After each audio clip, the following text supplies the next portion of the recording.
Hey guys, welcome to the channel. Let's start eating.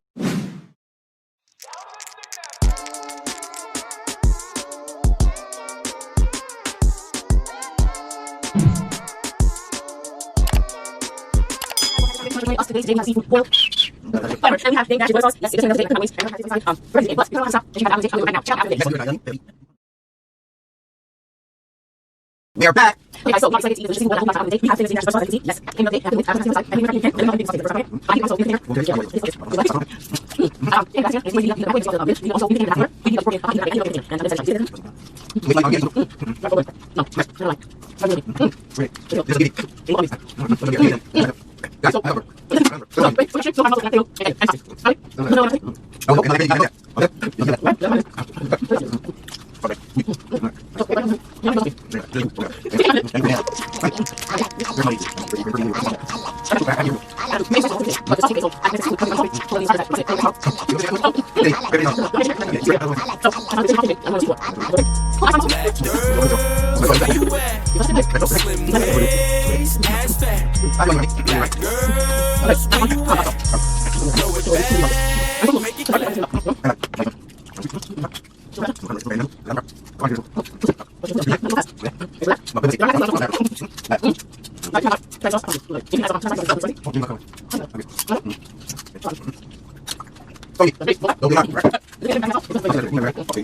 and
Yes,